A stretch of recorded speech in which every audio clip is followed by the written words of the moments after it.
Olá, eu sou o Thiago Otuki, economista do Clube FI. Estamos em mais uma edição do Clube FI Entrevista. E antes de chamar o nosso convidado de hoje, eu gostaria de deixar aqui os nossos recados de sempre. Então, se você está gostando das nossas lives, entrevistas e demais vídeos, faça sua inscrição aqui no nosso canal do YouTube. E se você gostar dessa entrevista também, deixe seu like, faça seu comentário, faça a sua sugestão. Também acesse o nosso site, o clubefi.com.br. Lá você vai conhecer ferramentas, conteúdos, relatórios e carteiras recomendadas.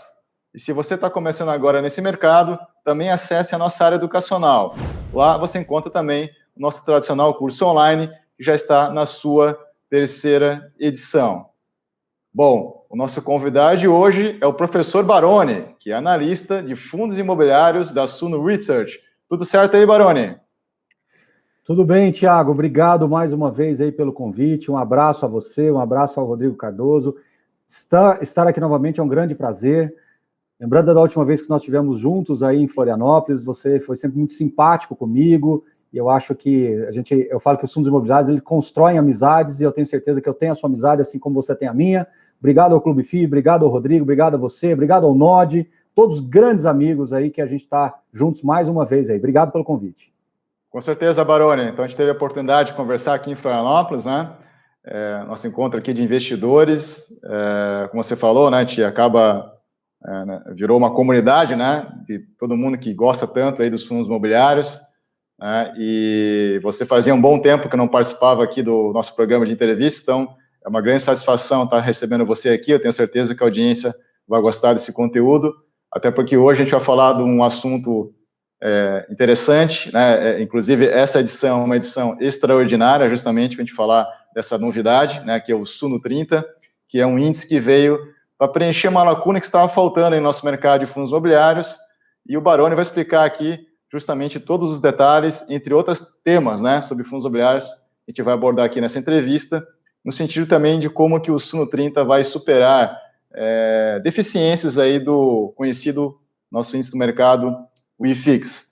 Então, Baroni, primeira pergunta, né, qual que foi a motivação para a criação do Suno 30, né, e por que o IFIX já não representa de forma mais adequada o desempenho do nosso mercado aí de fundos imobiliários? Tá, vamos lá. Obrigado pela pergunta, Thiago, e vamos tentar traduzir isso para todo mundo. Tá? Primeiro, o Suno 30 ele é um índice, ele não é um veículo de investimento. Tá? Então, as pessoas estão muito ansiosas e querendo investir no Suno 30. Nós, como uma casa de research, a gente teve essa ideia e o trabalho de construir um índice com base num algoritmo sem nenhum tipo de viés analítico. Então, os fundos que estão ali presentes, ou que sairão e que entrarão, não quer dizer que é porque o Baroni gosta ou não gosta, porque o Thiago Reis gosta ou qualquer que seja alguém da Suno. Então, o objetivo ali é que a gente construa um índice moderno, que realmente dialogue com essa nova indústria de fundos imobiliários no Brasil. Nós entendemos que o IFIX, ele é um índice da velha indústria, são ativos que estão ali presentes, boa parte deles, que não tem mais essa aderência ao novo mercado de fundos imobiliários que temos hoje desenvolvido. Porque, veja bem, ali você tem ativos que não têm mais uma liquidez que permita que ele possa ser replicado. Então, se um FOF ou algum fundo, eventualmente quiser, um ETF, quiser fazer a réplica, né, do IFIX, possivelmente isso não vai ser possível. Por quê? Porque você não tem liquidez em boa parte dos fundos para construir essa replicação ao mercado.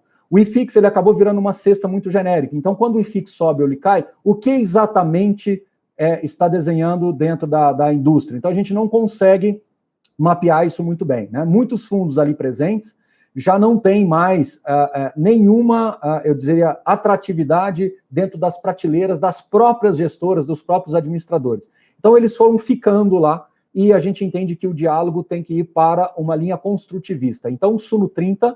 ele seria a liga dos campeões ali dos fundos imobiliários. A ideia é que fique ali os fundos maiores, que consigam fazer novas emissões, que consigam crescer o seu patrimônio, aumentando a liquidez, aumentando base de cotistas, aumentando o portfólio, ganhando robustez, e que esse índice represente cada vez mais essa indústria moderna de fundos imobiliários.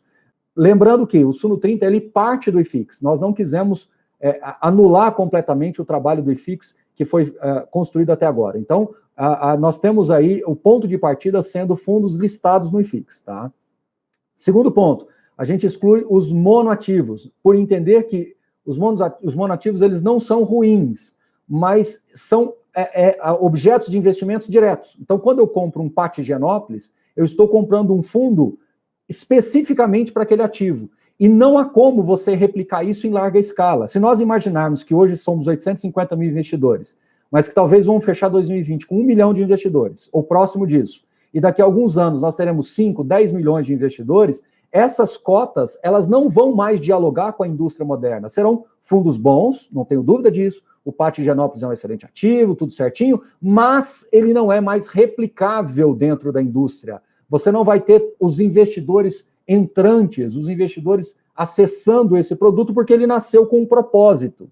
Ele não nasce com uma perspectiva de crescimento, como a gente vê 20 partners, XP Malls, né, lá, o XP fazendo com malls, HGBS, HGLG e por aí vai, tantos outros, né, de corporativos também. Então, tantos outros fundos que nascem com uma proposta de crescimento, né? Então, isso é importante da gente destacar, que a indústria de fundos imobiliários, ela precisa crescer rapidamente. Nós estamos vivendo a dor do crescimento agora, sabendo que há muitos erros e acertos, mas que nós precisamos trabalhar em prol desse crescimento. Pois bem, outro ponto importante, a gente tirou os FOFs.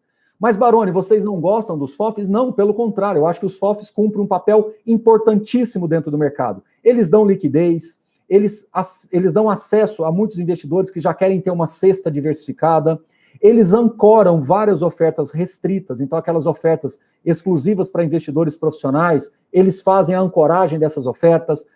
Muitos investidores que não são profissionais, que jamais vão conseguir investir em determinados fundos, através dos FOFs eles conseguem acessar. Então, há sim muitos benefícios do FOF, mas a gente não entendia que o FOF tem que estar dentro do índice, porque teríamos uma sobreposição clara. Outro problema, daqui a pouco, daqui 5 anos talvez, os FOFs eles vão crescer numa velocidade muito maior do que a média geral do mercado, então pode correr um risco gravíssimo de você pegar o Suno 30 e ter 15 FOFs ali, o que não seria interessante, né?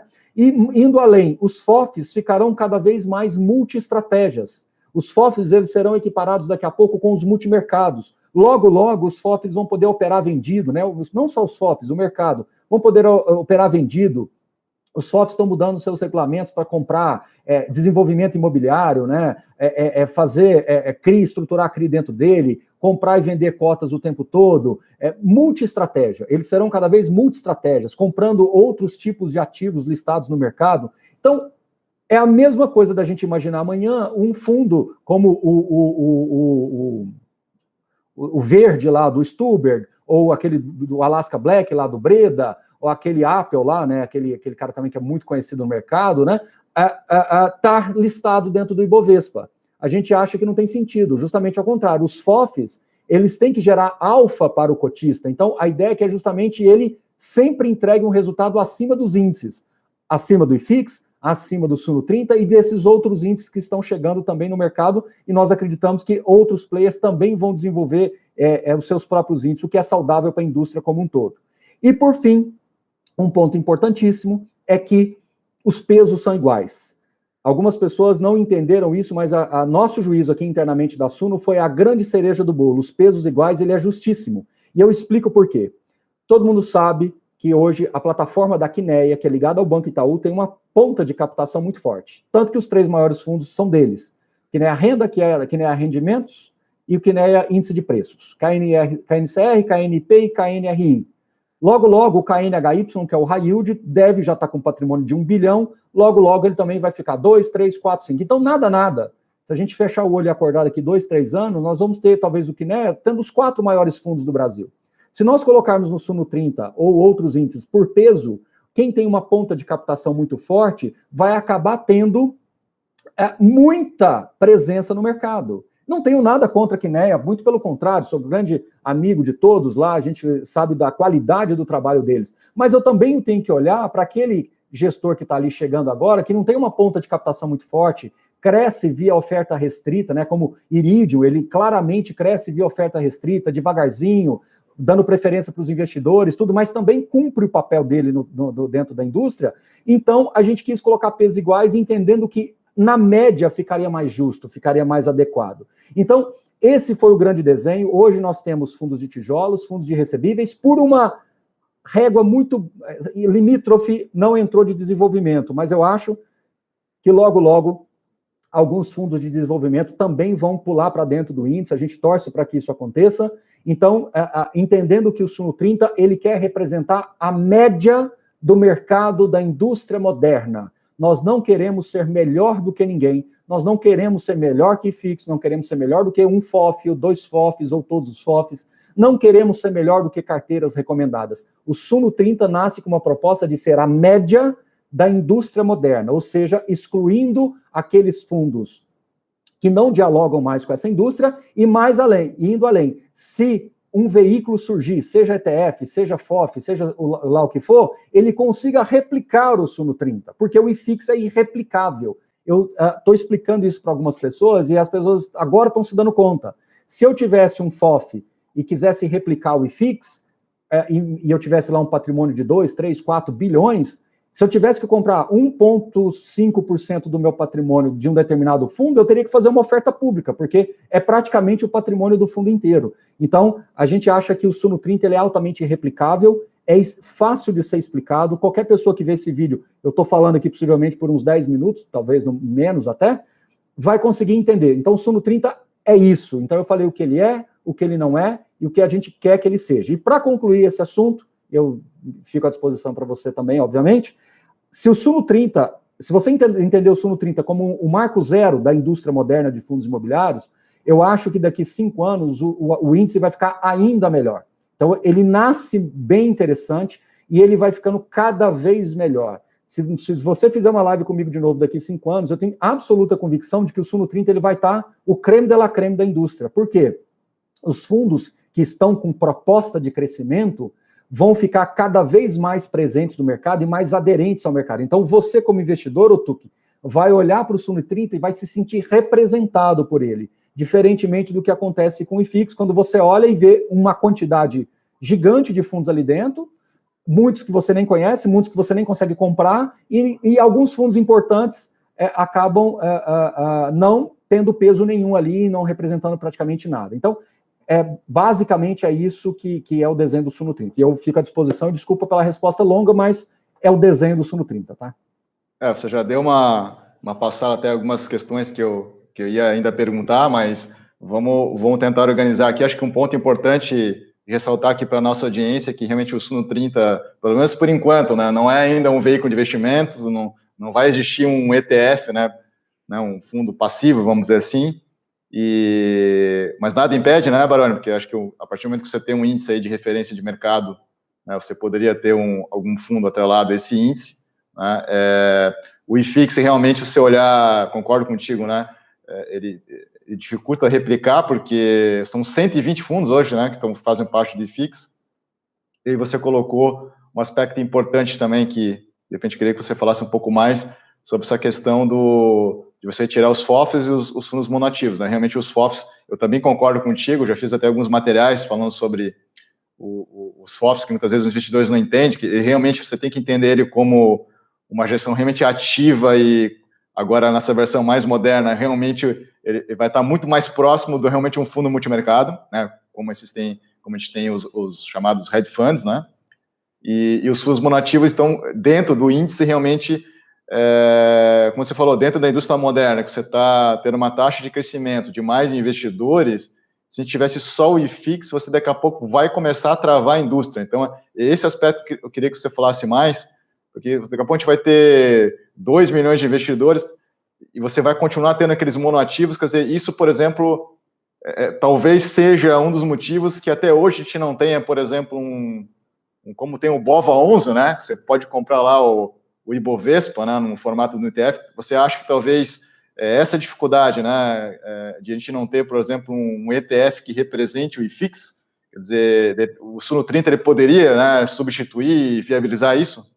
Exato, esse é um dos objetivos. A gente criou o Suno 30 e patenteamos. Claro, tem todo um processo agora jurídico correndo por fora, que não é a minha área ali na Suno, mas tem toda uma questão de regulatória junto a B3, CVM, etc e tal. Mas o que eu quero dizer é que no futuro, se vai ser daqui um mês, ou um ano, ou 10 anos, isso para mim aqui não interessa, podem surgir veículos que repliquem isso e usem a marca Suno 30 como um royalty, vamos dizer assim. Né? Da mesma forma que tem o SP500 e a SP Global lá, né? Você tem o índice que ele ganha tanta notoriedade que todo mundo vai querer estar aderente a ele e, obviamente, ter um royalty. Como você falou, o BOVA11, o BOV11, que é o do Itaú, tem também o do Bradesco, que me foge aqui agora. Então, a ideia é essa, você poder replicar com base na indústria moderna. E por que 30? Né? Porque a gente fez algumas simulações com 20, 40, e sabe aquele ditado, Otu, que 1 é bom, 2 é pouco, 3 é demais? Eu vou mais ou menos fazer a analogia. 20 ficou pouco, 3 ficou bom e 40 ficou demais. A gente começou a perceber que, como nós queríamos ter a Champions League, a Liga dos Campeões dos Fundos Imobiliários, o número 30 deu um sentido muito legal quando a gente combinou e viu os setores ali se desenhando, porque a gente tinha que ter uma base de referência, né? A gente não poderia arbitrar um número. E olhando para o retrato do mercado hoje, o número 30 ficou bom do ponto de vista de diversificação, não ficou exposto diretamente a nada, então ficou muito bacana a composição em termos de resultado e variância, aqueles indicadores métricos, né, de econométricos todos, né, todos eles, quando a gente combinou, o Suno 30 ficou bem melhor do que o 20 e o 40. Quando você começou a ir mais perto do 40, ele começou a diversificar por diversificar, ele começou a não ter mais nenhum tipo de benefício. E quando ficava muito perto do 20, a gente começou a ter algumas exposições que poderiam ser difíceis de serem, talvez, explicadas para as pessoas. E o Suno 30 ficou dentro das médias ali que a gente achou mais interessante. Agora, Tuque, o mais bonito vai ser daqui a alguns 2 meses e meio, talvez um pouco menos, a gente atualizar o Suno 30, né? Porque vão entrar e vão sair fundos com frequência. E essa decisão não vai ser o Baroni que vai tomar, vai ser o algoritmo que nós criamos. Então, você já vai começar a perceber que na próxima revisão, já tem alguns fundos aí que a gente já consegue olhar e por dedução, é muito provável que eles já vão tomar lugar de outros. Então, vai começar a ficar uma disputa saudável, sabe, Otuque? Sabe a corrida da Champions League mesmo, eu quero estar lá dentro. E o mais legal é de que se você está dentro da Champions League, você está no mesmo nível. Você não começa uma Champions League sabendo quem vai ser campeão. Você tem vários favoritos, você tem vários times importantes. Né? Então, muita gente ficou questionando, mas não tem lógica você dar 3% para um fundo como tal e 3% para esse fundo aqui. Eu falei, por que não? Os dois cumprem o seu papel, os dois crescem dentro da sua proporção igualmente, cada um tem a sua importância no mercado, a base de cotistas, às vezes, de um fundo menor, por incrível que pareça, às vezes é maior do que um que tem um PL maior, olha que incrível. Então, tem muitas coisas ali que no Suno 30, o mercado vai perceber que ficou uma seleção natural, e aí, à medida que o tempo for passando, ela vai ficando cada vez mais natural. Para completar o raciocínio, hoje ficou um pouco exposto em logístico, tá? Em torno de 30 e poucos % em logístico. Por que isso aconteceu? Só uma coisa, quem quiser entrar no Google e digitar lá Suno 30, tem um PDF disponível lá da Suno, que você pode baixar, totalmente gratuito, totalmente aberto e transparente para todos vocês, tá? Só um detalhe, Otu, que foi falha minha. O fundo tem que ter pago o dividendo pelos últimos 12 meses. A gente quis colocar essa régua para excluir os IPOs, porque às vezes pode vir um IPO muito grande e meio que sentar na janelinha, né? O cara acabou de chegar e sentar na janelinha. Então a gente vai esperar ele ter um histórico de 12 meses para depois, sim, ele poder entrar dentro do índice, tá? Então, ficou um pouco mais exposto em logístico. Por quê, Otuque? Não é porque a gente quis, é porque se você observar, a indústria desenvolveu um pouco mais para o lado do logístico nos últimos 6 meses, 8 meses. Não foi só por causa da pandemia, mas eles cresceram bastante. Então, é natural que hoje o peso seja maior de logística. À medida que o mercado for fazendo novas emissões e for se reequilibrando, isso pode mudar ou não. Se não mudar e aumentar um pouquinho mais logística, paciência, é o que está acontecendo no mercado, é o que está se vendo no mercado. Então, se o mercado de fundos imobiliários for 40%, 50% logística, é natural que o índice Suno 30 também tenha um peso relevante em logística. Não posso fazer nada. O que eu quero é que o Suno 30 seja replicável e que você se sinta representado por ele. Quando eu digo você, investidor moderno. O nosso querido amigo Rodrigo, que é o CEO aqui, o presidente do Clube FI, ele gosta de monoativo. Por quê? Porque ele tem uma carteira bastante diversificada, é uma carteira antiga, ele é um cara que usa todas as ferramentas do Clube FI para fazer as suas análises individuais, mas ele sabe que não são fundos replicáveis. Não dá para você virar e colocar toda a qualidade que tem num Pátio Higienópolis, num ABC Plaza, e achar que aquilo ali, numa indústria de 10, 15 anos para frente, esses fundos eles vão ficar muito pequenos dentro desses outros portfólios, desses fundos multiportfólios. Então, a relevância, o Rodrigo, né? Não, ao invés de eu ter um multiativos, eu posso ter 10 mono. Isso funciona para o Rodrigo, que é especializado, tem um site na mão dele, um ferramentário na mão dele, mas não é algo replicável para a grande maioria dos investidores que estão chegando agora. E o Suno 30 quer dialogar justamente com esses novos investidores, respeitando pessoas como o Rodrigo, que gostam de montar suas próprias carteiras, com fundos específicos, fazendo as suas análises individuais. Não há nada de errado nisso. E eu até acho que não é interessante nem para o... Acho que as próprias gestoras também já não têm mais interesse em ter monoativos, porque você fica... A gestora, ela quer aumentar o patrimônio do fundo, né? Enfim, você fica restrito. Então, acho que talvez esse também seja um dos motivos para daqui para frente, acho que vai ser raro, né? A gente vai ter um IPO de um monoativo, né? Enfim, acho que é uma página praticamente virada. Não sei qual que é a tua opinião, Baroni, em relação a isso. Você pode até ter um IPO de um fundo monoativo, mas ele vai vir com o nome de multiativo. Ele vem com o fundo... Nome da gestora logística. Aí ele começa com 1, 2 ativos, mas daqui a pouco ele faz uma emissão, tem 3, 4, depois 5, 6, 7, 8, 9, 10 e por aí vai, né? Aí tudo bem. Não vamos longe, MOLS 11. Ele nasceu com a operação de Maceió. Sim. Ele queria comprar 3, não captou o suficiente, comprou uma, e hoje deve ter 7 ativos, salvo engano, entendeu? Então, assim, é natural, mas o nome é MOLS Brasil Plural. Ou seja, você nasce com uma proposta multiativos. Agora, quando você tem um fundo chamado Pátio Higienópolis, ele vai ser Pátio Higienópolis até o último minuto da vida dele. Entendeu? Então, esses fundos, inevitavelmente, eles passaram por algum processo de fusão, liquidação, como a gente viu com o TB Office, a gente vai ver agora com o FVBI. Então, tem alguns fundos que deverão, talvez, passar por esse processo. O que, a meu juízo, é saudável para a indústria. A meu juízo é saudável. Outra questão que o pessoal se queixa, né, o Tuque? Ah, mas esse fundo fica fazendo emissão toda hora, só o gestor quer ganhar taxa. Gente, vamos dar 2 passos para trás. A gente está vivendo a dor do crescimento. O meu sonho é ter um fundo imobiliário que tenha 20, 30 bilhões em patrimônio, que quando ele for fazer uma emissão nova de 100, 200 milhões, fique pouquíssimo representativa dentro do seu patrimônio. O grande problema hoje é que nossos fundos, por mais que a gente ache que eles sejam diversificados, um HGLG da vida, um VISC da vida, ele ainda é pequeno, do ponto de vista estrutural. São fundos de 2 bi e pouco, isso ainda é muito pequeno. Então, qualquer emissão de 400 milhões de reais já dá 20, 25, 30% de direito de preferência. Então, isso é muito agressivo no primeiro momento, mas essa é a dor do crescimento, a gente vai ter que passar por isso.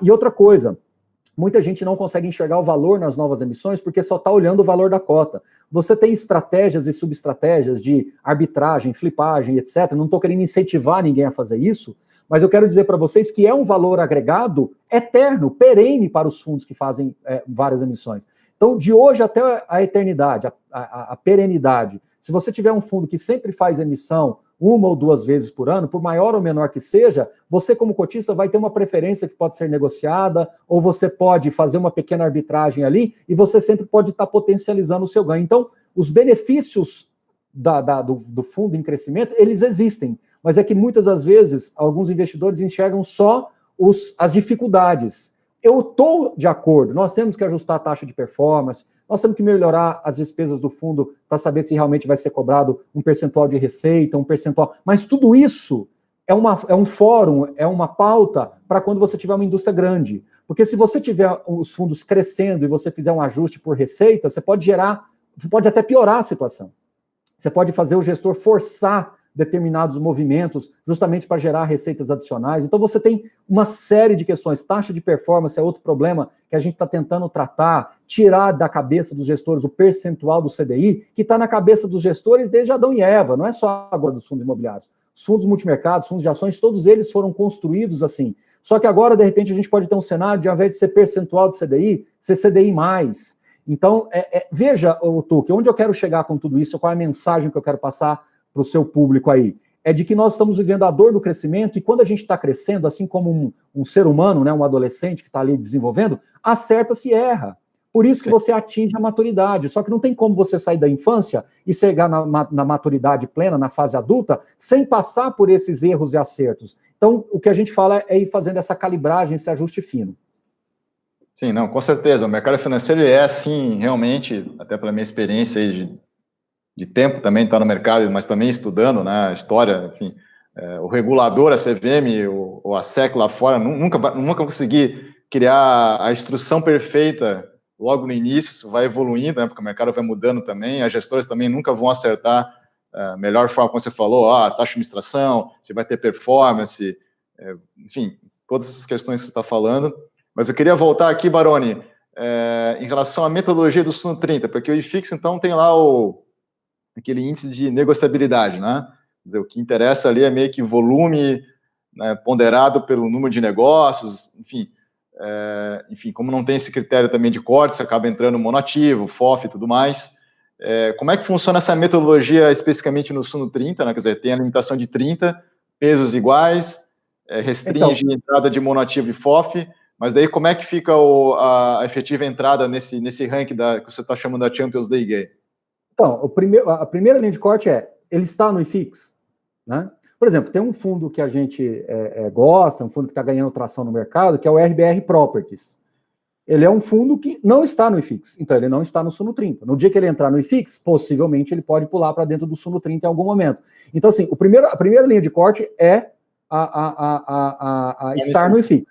Por que a gente colocou essa linha? Para não corrermos o risco de pegar aqueles fundos, Otuki, que são grandes, que são volumosos, que estão nas mãos de poucos investidores institucionais, um free float baixo, ou que esteja concentrado, né, em algumas famílias, enfim.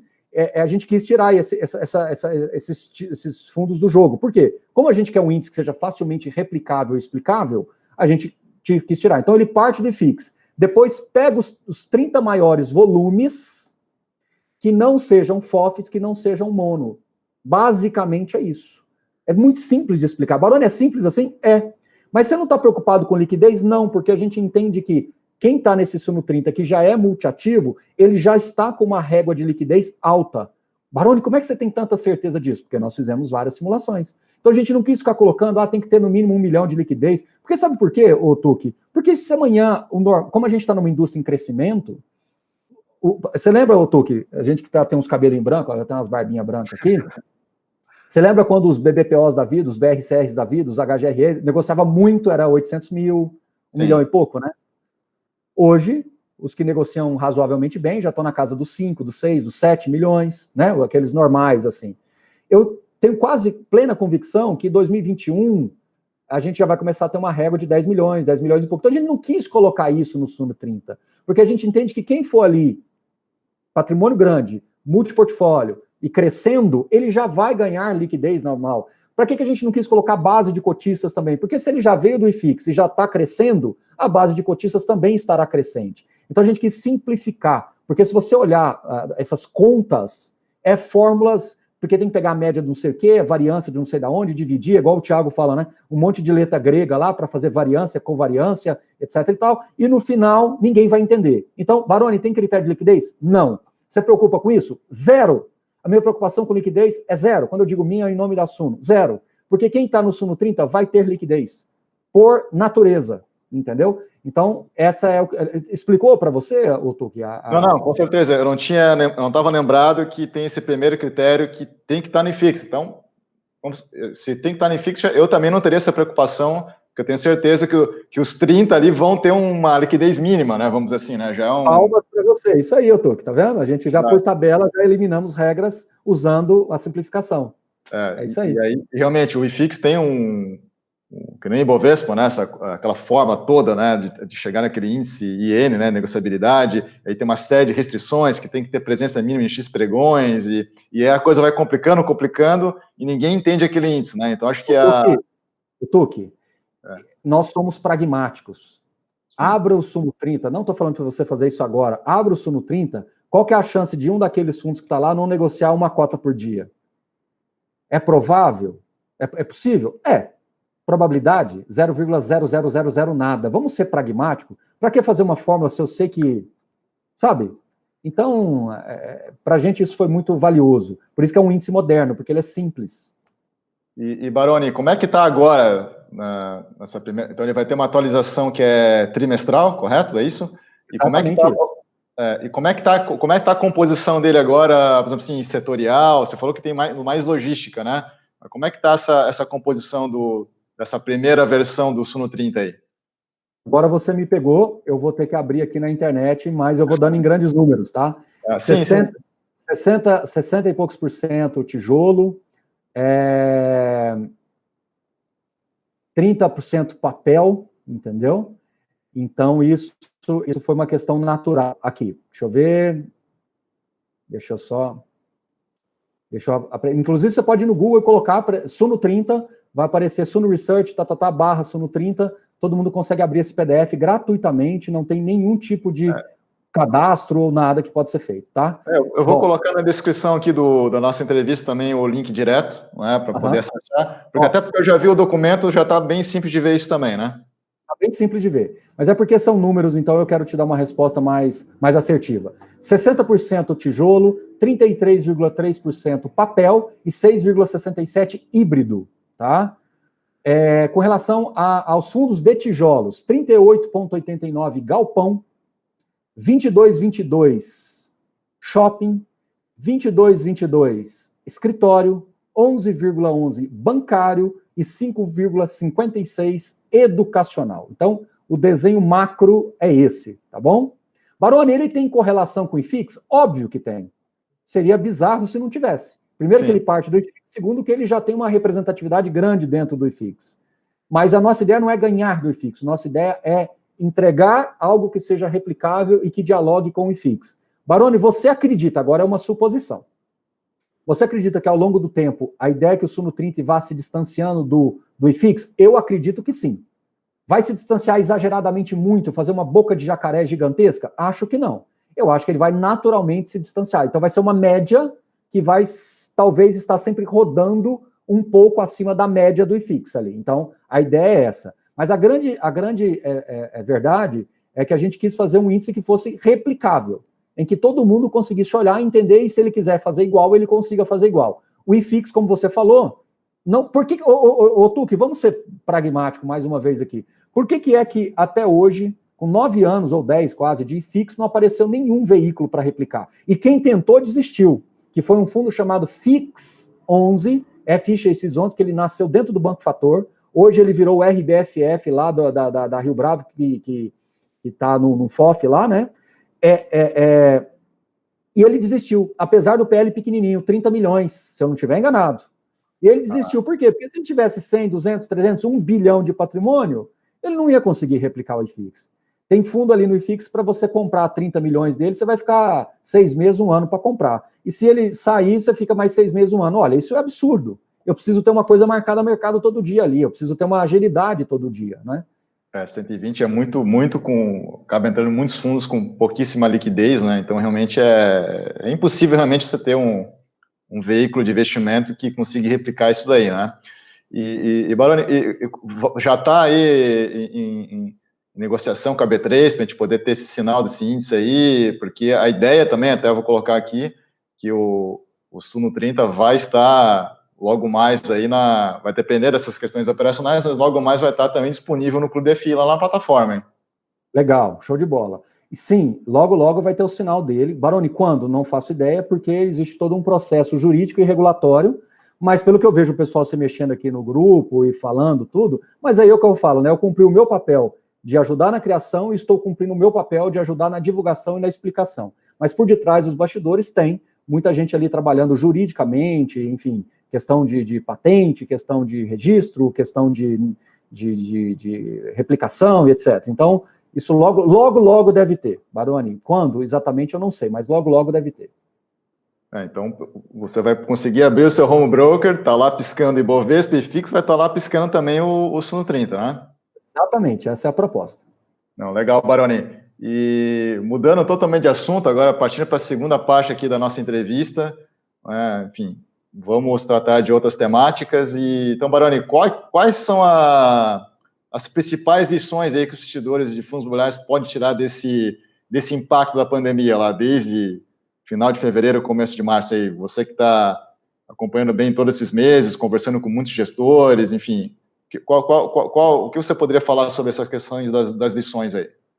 Bom, a primeira coisa é que a diversificação ela faz cada vez mais sentido. A diversificação seletiva, ou seja, estar próximo de bons ativos é sempre bom e nessa pandemia se tornou ainda melhor.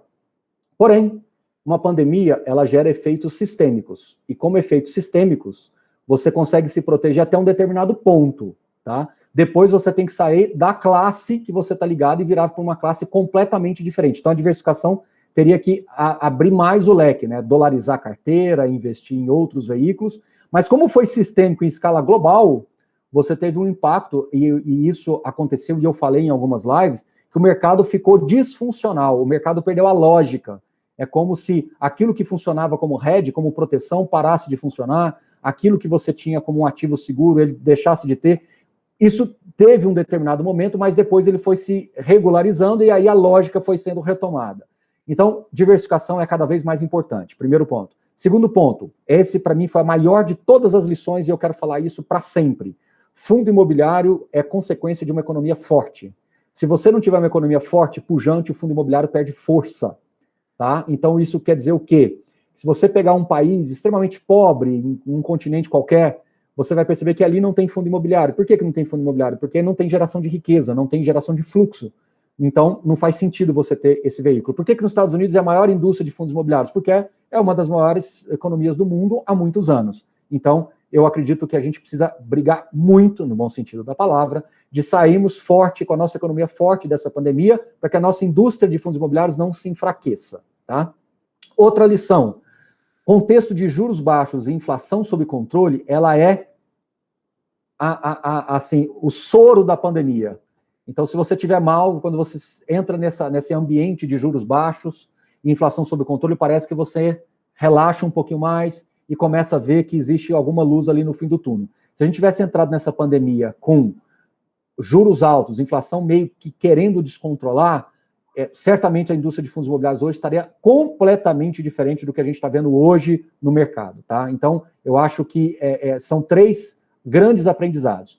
Lute sempre por essa economia forte, lute sempre para manter essa questão monetária sob controle, essa questão fiscal sob controle, que a indústria de fundos imobiliários, por consequência, ela vai reagir de maneira positiva. Se você perder a mão em algum desses pontos, dificilmente você vai ter milhões e milhões de investidores, porque você não vai conseguir colocar cota com juro a 15, você não vai conseguir fazer um controle de CRIs ou de contratos de aluguel com inflação a 50% ao mês, você não vai conseguir ter esse equilíbrio de diversificação se todos os ambientes estiverem desordenados. Então essas são as 3 grandes lições, tá bom, Otuki?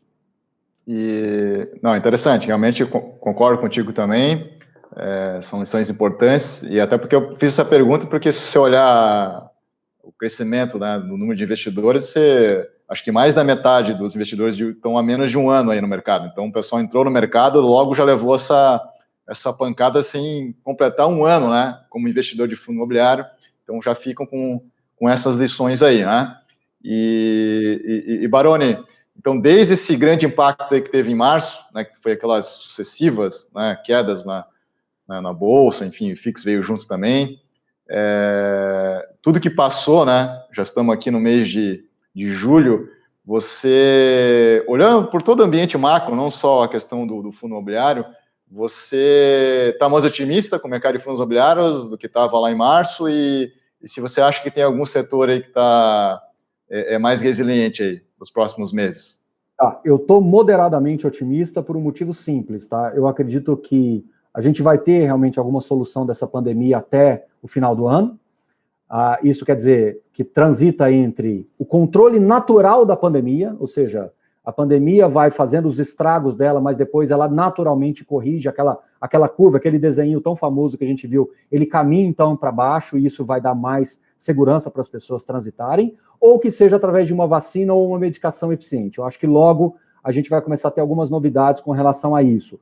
Baroni, você está sendo muito otimista, a vacina demora um ano e meio. Ok, mas nós não vivemos num cenário tão global assim, com várias economias, com recursos infinitos, investindo pesadamente para achar essa solução. Então, se o normal era um ano e meio, com todos os protocolos e a rigorosidade médica, de repente, com um cenário tão limítrofe como a gente viu agora, pode ser que haja algum trabalho, alguma força-tarefa. Haja não, com certeza está ocorrendo várias forças-tarefas e algumas flexibilizações para que você possa, pelo menos, dar uma solução aceitável para a população mundial ao longo desses próximos meses, tá bom? Agora, do ponto de vista de fundos imobiliários, eu estou jogando que aquilo que a gente viu como cotação, aquilo que a gente viu como renda, deve voltar gradativamente ao longo de 2021. Esse é meu cenário base. Não dá para saber exatamente qual fundo que vai voltar mais rápido ou que vai demorar um pouquinho mais, mas o meu cenário base é, ao longo de 2021, a gente vai ver a normalidade das cotações naquele patamar lá de outubro, novembro do ano passado, a gente vai ver as distribuições voltando para aquele patamar, tudo se mantendo constante, Se a economia real começar a não responder às expectativas dessa melhora do contexto sanitário, do contexto de saúde, aí nós podemos ter um cenário bem mais desafiador para 2021, porque aí nós vamos ver as outras derivadas da crise, que é justamente isso, aumentando inadimplência, aumentando o risco de crédito e aumentando o risco fiscal, porque o governo vai tentar salvar e vai injetar dinheiro e fazer aquele processo que a gente sabe que tem uma conta grande que chega para frente. Então, o meu cenário base é as coisas se acomodando ao longo de 2020, do ponto de vista sanitário, a economia real e a economia e o mercado de capitais aqui reagindo gradativamente ao longo de 2021. Cenário que pode acontecer, mas eu não gostaria. Deterioração da economia real, impactos e, consequentemente, uma recuperação muito mais para frente. Aí eu já estou falando 2022, 2023, aí a recessão ela seria muito mais profunda e com isso os fundos imobiliários sofreriam, porque, como eu disse, fundo imobiliário é reflexo de uma economia. Achar que, eu tenho um contrato atípico, eu tenho um CRI com um locatário, cara, ele não vai pagar, ele quebrou, não tem como pegar, como é que ele vai pagar? Então, por isso que eu não quero que isso se transforme numa crise de crédito, porque seria muito ruim para o mercado de fundos imobiliários e ele demoraria bem mais para se recuperar. Baroni, vantagens, hoje eu diria que são os fundos logísticos que estão figurando entre alternativas para que as operações das empresas ganhem espaço no comércio eletrônico, ganhem espaço na armazenagem de alimentos, ambientes refrigerados, para que você consiga produzir e armazenar o mais tempo possível antes do consumo. Então, esses fundos logísticos me parecem que eles têm uma vantagem competitiva nesse momento. Certo, Tuki? Sim, aquela história, acho que a minha visão é bem parecida, porque é aquela história que os economistas estão falando agora, qual é o formato da letra da recuperação, né? É em V, que seria o melhor possível, é o pior, que é o L, né? Que você cai, depois não tem uma previsão de quando vai voltar, mas até estava olhando aqui uma previsão aqui de uma gestora global grande, que é a Pinco, né? Até coloquei lá no meu perfil do Instagram, um gráfico que eles fizeram, que é aquela questão que eu acho que você está falando em U, né? Que seria... A gente vai fazer um fundo, quer dizer, vai ter 2 trimestres de retração, e como você falou, não tem como separar a economia real, né, com o mercado imobiliário. A gente está vendo muito isso na própria questão do shopping, vinculada com essa questão sanitária, e que eu também, do que eu estou conversando também com alguns familiares que são da área da saúde, então, acho que vai sair uma vacina, um tratamento aí no começo do ano que vem, e isso tudo normal, né, tipo, inflação baixa, juros baixos, aos pouquinhos a gente vai retomando o crescimento, vai recompondo esses dividendos, consequentemente vai recuperando nível de preço, né? Então, eu espero que isso ocorra também. E Baroni, tem uma questão que surgiu agora, esses dias aí, o Paulo Guedes voltou, né, numa entrevista na CNN, né, ele voltou a ressaltar aí a reforma tributária, e quando fala em reforma tributária, investidor de fundo imobiliário já começa a ficar preocupado, porque tem aquela questão da tributação dos dividendos. Até assim, o Paulo Guedes, no que ele falou lá, do que eu entendi também, é os dividendos das empresas, né? Mas, enfim, qual é a tua visão agora, né, nesse momento, em relação à questão da tributação dos dividendos para fundos imobiliários? Pois é, o Tuca é um fantasma que vira e mexe, ele reaparece, né? E ele veio muito forte em 2015, você vai lembrar do estrago que foi feito no mercado, era um mercado ainda menor, e os fundos imobiliários estavam meio surrados ali, porque teve crise de política, teve problema de juro, problema de inflação, teve sobreoferta no mercado paulista, então aí veio a possibilidade da tributação, então foi meio que uma paulada e acabou prejudicando muito. Hoje a nossa indústria pelo menos é mais forte, nós temos um cenário de juros, mas como pano de fundo nós temos uma pandemia. Então, assim, o que eu acredito é que, primeiro, você tem que saber diferenciar a tributação de dividendos, lá de ações, que isso tem benefícios e malefícios, eu não vou entrar nessa discussão, porque você pode tirar o peso da tributação dentro da empresa e tributar o rendimento lá que sai para o acionista, só que você alivia a empresa e ela vai conseguir gerar novos projetos, vai conseguir ser mais eficiente, melhorar o seu lucro, então uma coisa meio que compensaria a outra. Então, mas eu não sou especialista neste tema, mas até onde eu já ouvi, até onde eu já li e até onde eu já conversei, me parece que há sim essa compensação que poderia funcionar bem. Agora o mercado de fundos imobiliários, não. Ele levaria a pancada de uma vez. A grande questão é o quanto isso faz sentido no meio de uma situação como essa, que você está precisando da força do imobiliário e do agronegócio para alavancar cada vez mais a economia. E se a gente lembrar, CRI, CRA, LCI, LCA, né, são todos veículos que estão debaixo da mesma legislação. Então você teria que mexer num vespeiro que para ter uma arrecadação muito pequena e mexendo com coisas que talvez não sejam interessantes você mexer agora. Tá bom, Baroni, qual o cenário base que você trabalha? Vamos ser objetivo. O cenário base que eu trabalho é, se vier alguma coisa de tributação, que tenham alguma regra transitória, preservando-se estoque ou fazendo alguma transição que dê pelo menos alguma segurança para os gestores e para os investidores. E por que eu digo isso? Porque os gestores que conseguirem fazer emissões neste cenário, eles vão conseguir comprar a cap rates mais interessantes, de tal forma que compense também o problema da tributação. Então, da mesma forma que eu vejo que a melhora da eficiência fiscal dentro de uma empresa poderia melhorar o seu resultado, eu vejo que fundos que conseguirem fazer emissões no meio de todo esse furacão, vai conseguir também levar alguma vantagem. Então, não quero sofrer por antecedência, o cenário, sim, ele é desafiador, quando eu digo do ponto de vista fiscal, inevitavelmente o governo vai buscar reformas, a reforma tributária está na mesa, só não sabemos a abrangência dela. Agora, do mesmo jeito que a gente vê algumas notícias fazerem estragos em alguns fundos, né, a gente viu recentemente aí também negócio de agências bancárias, estruturas administrativas, home office, comércio eletrônico. Então, são notícias que vão mexendo com os fundos imobiliários, por quê? Aquilo que eu falei agora há pouco, nós somos reflexo da economia. Se nós percebemos que a economia vai inevitavelmente caminhar mais para o comércio eletrônico, vai favorecer os fundos que têm galpões e vai impactar um pouco mais os fundos de shoppings. Então, eu acho que a entrevista que o Paulo Guedes deu, ela é a ponta do iceberg. Você tem um monte de coisa aqui embaixo que ainda não foi revelada, então não dá para a gente ficar especulando aqui. Agora, Baroni, sim, o risco existe? Sim. Dá para fazer uma transição? Sim. Se não tiver transição, o impacto vai ser muito grande? Sim, também. Mas dá para corrigir isso com o tempo. Vai demorar um pouco mais, mas dá para corrigir com o tempo. Sim, até ano passado eu participei do evento em São Paulo, que estava lá presente um ex-ministro da Fazenda, e perguntaram para ele essa questão específica do fundo imobiliário, né? E ele colocou 3 questões importantes que, primeiro, ele falou, dificilmente vão só tirar a isenção de pessoa física para fundo imobiliário, eles possivelmente vão ter que tirar tudo, entre LCI, CRI, CRA e tudo mais, e que isso dali seria, de repente, dentro de uma reforma ampla, que você tem que discutir com o Congresso. Talvez não valeria a pena comprar essa briga, porque a arrecadação adicional não vai ser tão grande assim. E você vai, terceiro ponto que ele falou, né? Você vai estar batendo de frente com setores econômicos que são até a base de sustentação do governo Bolsonaro, que é o agronegócio, o CRA, né? E o setor também imobiliário, de certa forma, né? Que é um setor que gera muito emprego, né? E gera emprego muito rápido. Então ele colocou isso daí, faz total sentido, mas claro, não tem como adivinhar, né? Isso, dada que o governo agora com essa questão fiscal mais fragilizada, ele pode entender que não, agora o que a gente puder arrecadar mais, vamos fazer, né? Mas é o fantasma, como você falou, né? A gente vai ter que conviver com esse fantasma durante um tempo ainda, né?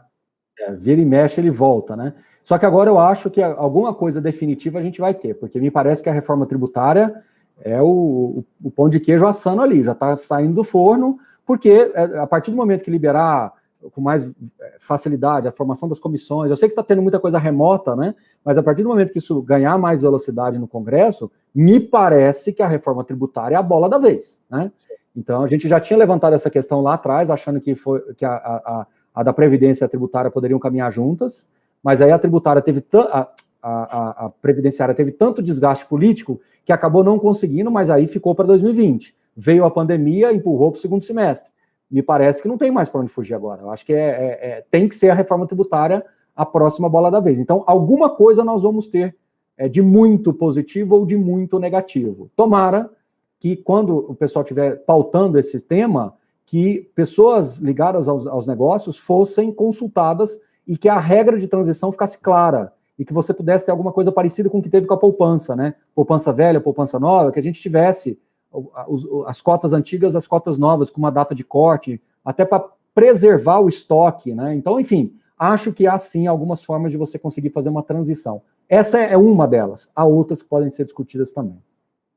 Não, legal, Baroni. Então a gente tem um tempo bom ainda, mas é uma pergunta minha importante, que eu venho também debatendo aqui com o meu programa de entrevista, com outros gestores, né? Enfim, também acho que não há um consenso, e eu acho que realmente é difícil ter um consenso, né, nesse momento, que é todo esse impacto da pandemia que acabou evidenciando algumas tendências que já existiam, mas que, obviamente, que daí o único consenso que tem é que está acelerando. A questão toda do que não é consenso se esse impacto vai ser significativo ou não por mercado de fundos imobiliários, né? Tipo, a tendência do home office, até que ponto ele vai impactar agora já no curto, médio prazo o mercado de lajes corporativas e também, por exemplo, o e-commerce, né? Até que ponto ele vai mudar o segmento logístico ou vai ter alguns fundos que não estão muito dentro desses conceitos de e-commerce que poderiam ser prejudicados. Então, eu queria ver a tua opinião sobre esse assunto aí. Eu acho que essa pandemia ela muda o comportamento das pessoas, inevitavelmente, né? Algumas mudanças vão ser mais definitivas, né, prolongadas, e outras são casuísticas, porque a gente foi levado para esse ambiente. O que eu quero dizer é que o bom tijolo, o bom imóvel, a boa localização, ela vai continuar existindo sempre. Então, cabe ao gestor conseguir adequar o portfólio dele o mais rápido possível. Aqueles fundos que ainda estão carregando a velha guarda dos imóveis, eu acho que eles vão ter que acelerar também os seus processos de reciclagem, de readequação desses imóveis o mais rápido possível. Enfim, a gestão ativa nunca vai fazer tanto sentido como agora. Quando eu falo que o e-commerce vai fechar os shoppings, eu acho isso um exagero. Eu acho que o e-commerce ele veio como uma alternativa revelada para as pessoas que tinham medo de consumir eletronicamente. Mas isso não quer dizer que quem vai ao shopping para fazer sua compra, para fazer o seu passeio, para ir ao cinema, para ir ao parquinho com os filhos, a ver o circo que está lá no estacionamento, etc. e tal, essas pessoas vão continuar fazendo isso. Tá? A impressão que eu tenho é que, veio o home office, então agora todo mundo vai trabalhar de casa. Não, mas você vai ter uma base que vai ter o trabalho home office. Então vai impactar o setor de lajes? Vai. Mas é uma coisa que se autorregula. Aquele prédio bem localizado, aquele prédio bem posicionado, com locatários que precisam ter os seus escritórios, vai continuar existindo. Mas talvez ele vai ter que fazer uma readequação diária, uma redução diária, que vai ser preenchido por outros locatários que queriam estar naquele prédio. Então, no final do dia, o que a gente vai ter? Os bons ativos ficarão cada vez mais evidenciados. Ponto. Eu acho que essa é a grande síntese dessa crise. Daqui a algum tempo, no cenário pós-pandemia, os bons ativos vão ficar mais evidenciados. A gente vai bater o olho com muito mais facilidade em 2021 e saber quem realmente teve o controle do seu portfólio, a aproximação com o seu locatário, a escolha adequada do risco de crédito. E na outra ponta vai ver quem, infelizmente, não fez a tarefa de casa e acabou se perdendo dentro da pandemia. Então, 2021 vai ser a grande peneira para que você possa saber diferenciar o bom gestor, o bom portfólio, o bom ativo. Tá? Eu acho que isso vai ficar evidenciado. Que hoje acaba sendo mascarado por um contrato, acaba sendo mascarado por uma situação convencional para o gestor que está ali equilibrando o prato, né, fazendo a coisa dar certo, mas a gente sabe que é temporário. Então, tudo isso não se sustenta. Se eu diferir um aluguel para um locatário que já era ruim, ele vai quebrar, ele vai sair, ele vai para a justiça, ele vai entrar em recuperação judicial. Se eu diferir para um locatário que já era muito bom, ok, a gente vai calibrar ali e vai dar tudo certo no final. E a gente vai saber isso com absoluta convicção pós-pandemia. Então, ao longo de 2021, a gente vai ter uma separação clara do joio do trigo. Então tá certo, Baroni. Então, antigamente chegamos aqui já na nossa parte final aqui da entrevista e com o padrão aqui no nosso programa, eu queria que você fizesse, então, suas considerações finais, né? Então, de repente, alguma temática que a gente não tenha abordado durante a entrevista. Não, pelo contrário, Tuca, eu acho que você conseguiu ser brilhante nas perguntas, a gente conseguiu acampar em vários temas, tá bom? Obrigado pelo convite, abraço para o Rodrigo, abraço para o Nod, abraço para você aí mais uma vez. Tenho a absoluta convicção de que vocês estão também fazendo um bom trabalho aí no Clube FI, desenvolvendo a indústria de fundos imobiliários, que é isso que interessa, e que eu estou sempre à disposição aqui, sempre que vocês precisarem, fiquem à vontade, podem fazer contato, e vamos em frente, que ainda temos um semestre pela frente, e acompanhe nosso trabalho lá nas redes sociais, @Professor Baroni, tem no YouTube também o canal Professor Baroni, e a gente está com bastante novidade aí para todo mundo. Obrigado pelo convite, tá? Bom, legal, Baroni, também eu agradeço, o Clube FI também agradece a tua segunda participação aqui, você acha que já participou, já não sei mais quando, mas já deve estar fazendo quase 2 anos, né, da primeira participação aqui, então, enfim, tivemos um motivo muito importante, né, que é o Suno 30 aí, né, um evento importante para o nosso mercado de fundos imobiliários, mas vamos ver se a partir de agora a gente volta a conversar com mais frequência, pelo menos aqui dentro do nosso programa aí. Sempre okay? à disposição. Sempre à disposição, Tuque. Você é de casa, obrigado mesmo. Você sabe que eu tenho um apreço muito grande por você, por todo mundo aí, mas sempre que vocês precisarem, estarei por aqui, tá bom? Então tá certo, Baroni. Então um grande abraço aí. E para você, a nossa audiência, então espero que você tenha gostado do conteúdo da entrevista. Então, um grande abraço e até o próximo programa. Até mais!